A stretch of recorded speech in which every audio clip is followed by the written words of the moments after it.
The Dead Baby Scam, Part 3. August 12, 2019 by Anna von Reitz. At some point, everyone reading my blog has to realize that when I tell you something, I've got research and basis behind it. I didn't just see something weird going on at the London Winter Olympics a few years ago and let my imagination run wild. Both Kurt Kallenbach and members of my team have thoroughly researched the dead baby scam, and I have gone out and organized non-academic legal research myself. Kurt Kallenbach's research into the subject and even his delving into the etymology of words associated with this bizarre practice of killing babies on paper is exhaustive. No reasonable person who took the time and listened to the biology lessons and examined the supporting documents could disagree with his findings. I invite all of you who think, this can't be true, to attend one of his seminars. You will learn that this whole scheme has roots going back hundreds, if not thousands, of years. And you will be able to refute the resulting legal presumptions in court and in agency hearings. At the higher levels of government administration in this foreign federal theocracy of the Church of Rome known as the municipal think city, as in City of Rome, United States government, you are dealing with a weird, ancient, perverse religious belief system built on a cult of deceit. FDR's first inaugural speech and his exhortations about his holy cause weren't talking about any normal church or religious institution. He was calling for the equivalent of a jihad by the temples of Baal, the same temples that we associate with the inner city of London, Westminster, and the legal profession. When we begin researching that thread, we learn that lawyers as we know them, the black robes, started out in the centuries immediately before Jesus, and were part of the cult of Cybele. Cybele was worshipped throughout the Hellespont, Turkey, the Caspian Sea region, the Levant, and North Africa. She was an odd combination of fertility goddess and goddess of destruction, as if someone combined Ashtoreth and Kali, and wound up with Cybele. These early lawyers were called Galli. The Galli were always weird. They castrated themselves in honor of their goddess. Knowing some lawyers today, it's too bad they didn't continue this practice. They also wore black robes and white powdered wigs, just as British barristers continue to do to this very day.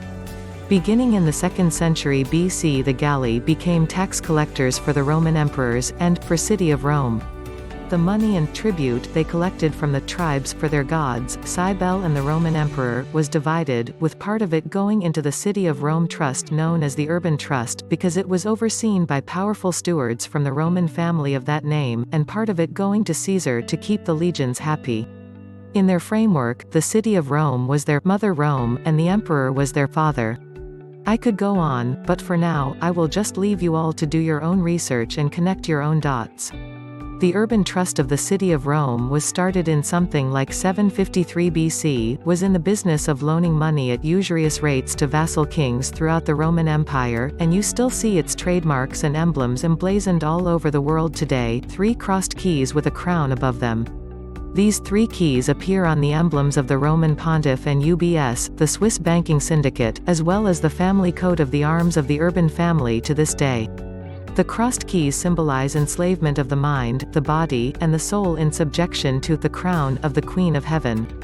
We are dealing with an ancient evil here, something that is alive and well and pumping out its pagan beliefs like germs floating in the atmosphere, and all without any of the normal population being aware of this church within a church, what it does, where it came from, what it believes, how it is administered. None of that is ever revealed to the public.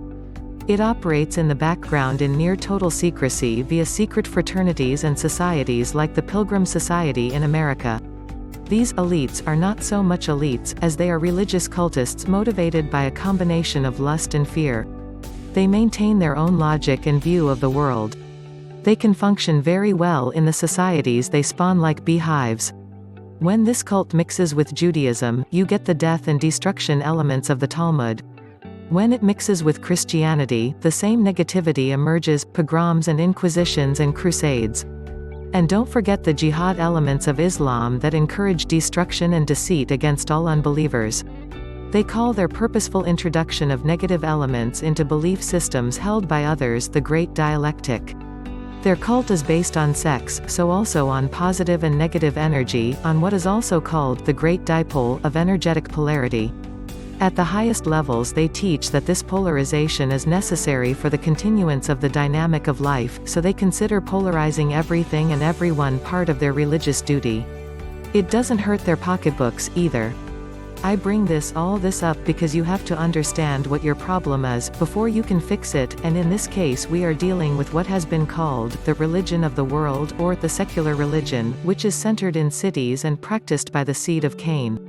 This empire of the cities is entrenched in Rome, Westminster, Washington, D.C., and since the 1870s, New York, Brussels, the Grand Duchy of Luxembourg, Athens, and Prague. If I were one of them, I would be murdered for telling you this, but as I am not one of them and a power in my own right, they have no right to meddle in what gifts I give to you. This law is honored, because they have no choice. The seraphs, also known as angels, were created in the age of storms before the dinosaurs, and were in physical form what you would recognize as dragons. They were the overseers and go-betweens involved in terra-forming the earth and conducting the whole experiment with the great lizards. The fallen among them are called archons by the Romans and Nephilim by the Jews. The acolytes of the secular religion summon these ancient entities and enlist their guidance and assistance in spreading chaos and negativity and separation and violence. They are only too happy to oblige, because the fallen hate mankind and this planet with a passion. Such beings live for untold measures of what people think of as time, but once you realize that all time is now and that time is place, the rest of the circumstance begins to make sense, and you realize that by definition, all that is created is immortal, too. Including you. So do your best to be the best you can be each moment that you are alive and every moment you are dead, because what you do, say, see, feel, and experience is going to be with the universe forever, for better or worse. Now you begin to see your importance in all of this, and the importance of being truthful, being kind, promoting good experiences, being aware, and most of all, compassionate. For as you sow, so shall you reap. By turning away from evil and delusion and clinging to what is good and true, you can turn the tide for eternity and for mankind. It's all up to you. And you have no idea how important you and your choices really are. You just get up every morning, and think that you are Joe Green, on your way to a job at the local meatpacking plant. Lol. If the archons and their servants have their way, you will all be dead in fact as well as on paper, but look, there are mighty archangels standing up for you. There is no reason to be afraid. Your free will is being scrupulously honored. So it really is all up to you. You have been given the right and ability to decide your own fate, both as individuals and as a race of beings. When I confront the leadership of the world with the facts of their lies and iniquities, nearly all of them react the same way, fear. They are terrified of me. They are terrified of what I say. And most of them want to do the right thing, they really do, but they are afraid because they know they are guilty of crimes and doing the right thing involves admitting it. Just like the GCR. We could cobble together new standards that would be far more fair and which would reseed the world economy literally overnight, but at the rate things are going, it will never be done because doing so involves admitting to serious crimes. Think about it, using the GCR as an example. If we can simply reset the machine, that admits that there is a machine. And if there is such a machine, it admits that there has been manipulation and commodity rigging and a totally unfair playing field in place for a long time, doesn't it? That in turn sets the search engines and mental wheels running as people naturally think, who did this to us? Who did this to our world? And they start looking for those to blame. Correcting the problem requires admitting to guilt. And confession, under any standard of law, except for one, means death. Literally every standard of law on earth, except for one, mandates the death of these men and women, over 2 million of them in America alone. And this is on top of the billions who have already perished and suffered as a result of what they've done to us. You see how this works?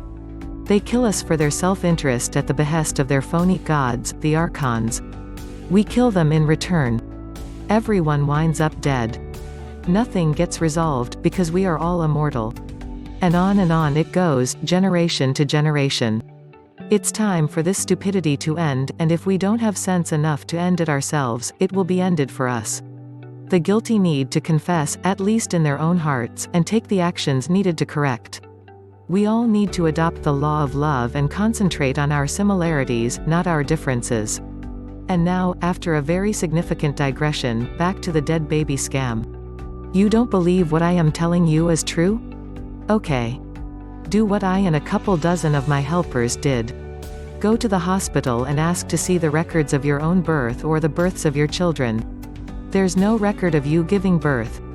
No record of your children being born. No record of their names. No billing statements. No medical charts. No paperwork at all, unless the birth is very recent. The hospital records staff will be surprising, too.